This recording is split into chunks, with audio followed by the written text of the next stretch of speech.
سورہ یاسین پیٹ بھر دیا کرتی ہے، اس کے اندر اللہ تعالیٰ نے یہ اثر رکھا ہے۔ اور پھر یہ حدیث حضرت ابو ہریرہ رضی اللہ تعالیٰ عنہ سے فرمایا، جو سورہ یاسین رات کو پڑھ کر کے سوئے گا، اگر اس رات یا صبح اٹھنے سے پہلے اس کا انتقال ہوا تو اس کو شہیدوں میں اٹھایا جائے گا، ہاں اس کی بخشش ہو چکی ہوگی۔ اور پھر یہ نبی پاک صلی اللہ تعالیٰ علیہ وسلم نے بھی ارشاد فرمایا، حضرت معقل بن یسار سے یہ بھی روایت ہے کہ حضور نے فرمایا اس کو اپنے مردوں کے قریب پڑھا کرو، یعنی جو شخص انتقال کے قریب آ چکا، نزع کا وقت ہے، سکرات کا وقت جس کو کہتے ہیں، ایسے وقت میں اس کے سرہانے کے پاس بیٹھ کر سورہ یاسین کی تلاوت کریں۔ یہ روایت کئی احادیث میں ہے، امام احمد نے، حضرت یہ ابو داؤد نے، نسائی نے، ابن ماجہ نے، سب نے اس کو روایت کیا، اور یہ فرمایا گیا ہے کہ جو سورہ یاسین کی تلاوت ہوتی ہے قریب الموت شخص کے پاس، تو اس کے روح نکلنے کی تکلیف میں اللہ آسانی فرما دیتا ہے، تخفیف ہو جاتی ہے۔ ایک عجیب و غریب حکایت ملتی ہے، امام احمد بن حنبل رضی اللہ تعالیٰ عنہ مشہور اماموں میں سے ایک ہے، محدث جلیل، جن کو 5 لاکھ حدیثیں یاد تھیں۔ آپ کی طرف سے یہ بات منسوب ہے، فرمایا آپ نے کہ آپ کا آخری وقت تھا، لوگ عیادت کے لیے آ گئے، تیمارداری بھی ہوتی رہی، آخری وقت تھا، نزع کا وقت تھا۔ اور ایک بات میں آپ کو بتا دوں، جو نزع میں جاتا ہے پھر وہ واپس نہیں پلٹتا، لیکن اللہ تعالیٰ جسے چاہے موت کے منہ سے بھی نکالے اور قبر سے بھی زندہ کرے۔ امام احمد بن حنبل کے متعلق ہے کہ وہ نزع کے حالت میں جا کر قریب الموت تھے، اس کے بعد پھر وہ صحیح بھی ہو گئے، پھر آ گئے، کیونکہ انہیں کچھ بتانا تھا۔ کہا کہ میری روح نکلنے کے قریب تھی، نزع کا وقت تھا، شدت کا درد تھا، ایسا درد کہ مکھی بیٹھے تو لگتا پہاڑ بیٹھا ہوا ہے، ایسی تکلیف۔ فرماتے ہیں اسی اثنا میرے پاس ابلیس آیا اور پانی لے کر کے آیا، مجھے ایک بوند پانی بھی ایک ندی کے برابر لگتا، اور وہ کہتا احمد بن حنبل میری طرف دیکھو، میں میٹھا پانی لایا ہوں، زندگی بھر تم جس کی عبادت کرتے تھے اس نے تو تم کو تکلیف میں چھوڑ دیا، لیکن میں تمہیں تکلیف میں نہیں چھوڑوں گا، تم نے مجھے پہچانا ہی نہیں، میں اصل بندوں کی دیکھ بھال کرتا ہوں۔ عزیزان اکرامی، یہاں پر میں رک کر کے ایک بات کہوں گا، ابھی ایک دنیا میں فرقہ جنم لیا ہے، بلکہ یہ کافی سالوں سے ہے، عباد الشیطان ان کو کہا جاتا ہے، یہ ڈیول ورشپرز، شیطان کے بندے، شیطان کی پوجا کرنے والے، اور ابلیس کو وہ رب العالمین کہتے ہیں۔ وہ کہتے ہیں اصل جو چیز ہے وہ ابلیس ہی ہے، تم لوگ سب جو ہے جس کو خدا کہہ رہے وہ خدا ہے نہیں، شیطان جو ہے وہ اصل خدا ہے۔ الومناتی کا پورا نظام اسی پر جمع ہوا ہے، اگرچہ اس کو سیکریٹ اور خفیہ کہتے ہیں، کوئی چیز سیکریٹ اور خفیہ نہیں، اوپنلی بہت ساری چیزیں ان کی ہوتی ہیں، لیکن وہ ہر ایک کے دماغ میں یہ ڈالنا چاہتے ہیں کہ اصل خدا یہ ابلیس ہے، شیطان ہے، تم نے نام اس کا شیطان رکھا ہے، اصل میں وہ رب العالمین ہے، نعوذ باللہ۔ اگر ان لوگوں سے پوچھیں جو الومناتی کا عقیدہ رکھتے ہیں یا ان کی ہاں میں ہاں بھرتے ہیں، یا پھر ان کے آگے پیچھے بھاگتے ہیں دولت کو دیکھ کر کے، وہ کہتے ہیں ہم کو دنیا میں جو چاہیے وہ سب ہمیں ابلیس دے دیتا ہے، تو خدا تو یہی ہے، وہ ہمارے ساتھ ساتھ ہے، ہر گھڑی ہے، دیکھو تمہاری حدیثوں میں لکھا ہوا ہے کہ تمہارے خون کے ساتھ دوڑتا ہے شیطان، تو خدا تو وہی ہے جو اپنے ہر بندے کے ساتھ ہوتا ہے۔ بڑے عجیب و غریب دلائل ان کے پاس ہے شیطان کے متعلق۔ اللہ تبارک و تعالی حفاظت فرمائے۔ میں آتا ہوں، ہم نے سورہ یاسین میں بھی آج تلاوت کیا ہے کہ اللہ تعالیٰ نے قیامت کے دن یوں فرمائے گا، اللہ وامتازوا اليوم ایھا المجرمون، اے فرشتوں آج مجرموں کو الگ کر دو، ان کی پہچان الگ بنا دو۔ الم اعہد الیکم یا بنی آدم اللہ تعبدوا الشیطان، اے آدم کی اولاد کیا میں نے تم سے عہد نہیں لیا تھا کہ تم شیطان کی عبادت نہیں کرو گے؟ وان اعبدونی، اور میری عبادت کرو گے، ھذا صراط مستقیم، یہ سیدھا راستہ ہے۔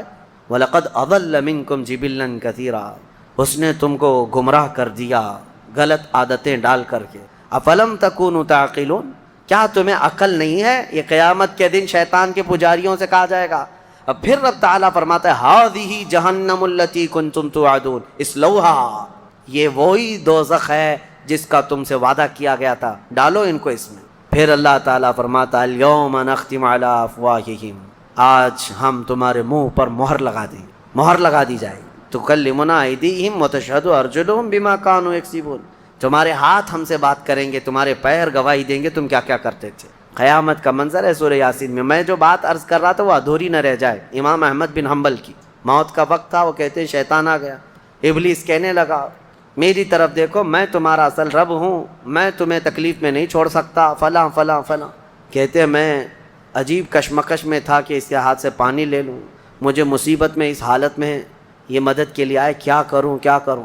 گمراہی نزع کے وقت بڑے بڑے لوگوں کا ایمان چلا جاتا ہے۔ امام احمد بن حنبل کہتے ہیں بچنا تو چاہ رہا تھا لیکن میری طاقت نہیں تھی کہ اس کو بھگاؤں کسی طرح۔ اچانک ایک خوبصورت نوجوان آیا سفید لباس میں، آتے ہی اس نے گھونسے مارنا شروع کیا ابلیس کو، اور ابلیس اتنی تیز بھاگا کہ پیٹ پھیر کر بھاگتا چلا گیا۔ امام احمد بن حنبل کہتے ہیں میں اس نوجوان سے پوچھا کہ تو مجھے ابلیس سے بچا دیا اس وقت نزع کے وقت میں، تو کون ہے؟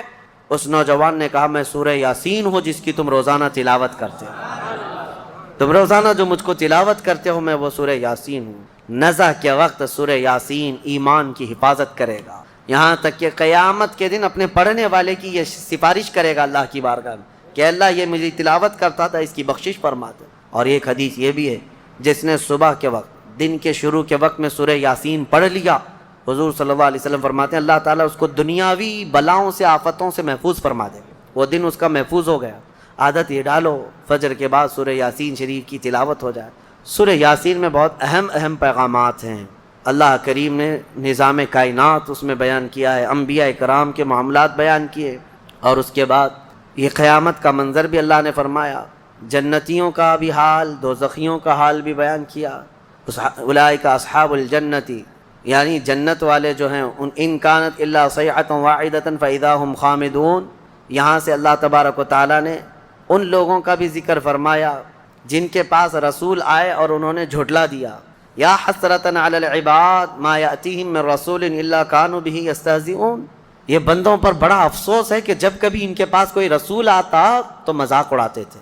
اور اللہ تعالیٰ فرماتا ہے وَكَمْ أَهْلَكْنَا قَبْلَهُمْ مِنَ الْقُرُونِ، حضرت سارہ اور حضرت ہاجرہ میں، دونوں تو حضرت ابراہیم علیہ السلام کی بیویاں تھیں، لیکن جب حضرت ہاجرہ کو بیٹا ہو گیا اور حضرت سارہ کو نہیں ہوا، انسانی فطرت کا تقاضا ہے کچھ نہ کچھ باتیں دل میں آ جاتی ہیں، تو اللہ کا حکم ہوا اے ابراہیم تم اپنی بیوی ہاجرہ اور اپنے بیٹے اسماعیل کو لے اور مکہ مکرمہ چلے جاؤ۔ مکہ میں کوئی آبادی نہیں تھی، یہ حضرت ابراہیم علیہ السلام فلسطین میں رہتے تھے، اس وقت مصر تھا۔ جب مکہ مکرمہ میں آئے، خانہ کعبہ کے قریب حضرت ہاجرہ حضرت اسماعیل کو چھوڑ دیا، کچھ زیادہ راہ جو ساتھ میں تھا وہ کھانا توشہ دے دیا اور کہا مجھے اللہ کا حکم ہے میں جا رہا ہوں۔ واپس چلے گئے اپنی بیوی اور چھوٹے 6 مہینے کے بچے کو۔ یہی تو یادگاریں ہیں حضرت ہاجرہ کے پاس، جب کھانا پانی سب ختم ہوا تو وہ اپنے بیٹے کی پیاس کے لیے پانی ڈھونڈنے نکلیں، پھر صفا مروہ پہاڑیوں پر دوڑتی رہیں 7 چکر، پھر اسماعیل علیہ السلام کے قدموں کے نیچے سے زمزم پانی کا یہ چشمہ نکلا، اور یہ جو تاریخ ہے۔ اس کے بعد پھر حضرت ابراہیم علیہ السلام لوٹ آئے جب اسماعیل علیہ السلام جوان ہو چکے تھے۔ اب اللہ تعالیٰ نے حکم فرمایا اے ابراہیم تم اپنے بیٹے کی قربانی دے دو۔ ایک تو 100 سال کے بعد بیٹا دیا گیا ہے، لیکن اللہ تعالیٰ فرماتا ہے کہ تم اس کو اللہ کی راہ میں قربان کر دو۔ نبی کا خواب سچا خواب ہوتا ہے، عام لوگوں کی طرح نہیں۔ اسماعیل علیہ السلام کو انہوں نے بلایا، وہ پورا واقعہ اللہ نے اس میں ذکر فرمایا۔ ارشاد فرماتے ہیں انی ارا فی المنام انی اذبحک، بیٹا میں نے خواب میں دیکھا ہے کہ میں تجھے ذبح کر رہا ہوں، اللہ کے نام پر قربان کرنا ہے۔ فانظر ماذا تری، بتا کیا کرنا چاہیے۔ مشورہ ہے باپ کس سے؟ بیٹے سے۔ قال یا ابت افعل ما تؤمر ستجدنی انشاء اللہ من الصابرین۔ اسماعیل علیہ السلام چھوٹے ہیں اور عرض کرتے ہیں ابا جان آپ کو جس چیز کا حکم دیا گیا ہے وہ کر گزریے، انشاءاللہ آپ مجھے صبر کرنے والا پائیں گے۔ بیٹا یہ نہیں ہے کہ بھاگ جائے کہ باپ میرا چھری لے کے بیٹھا ہے، اللہ کے نبی۔ اور اس کے بعد لے کر کے چلے حضرت ابراہیم علیہ السلام۔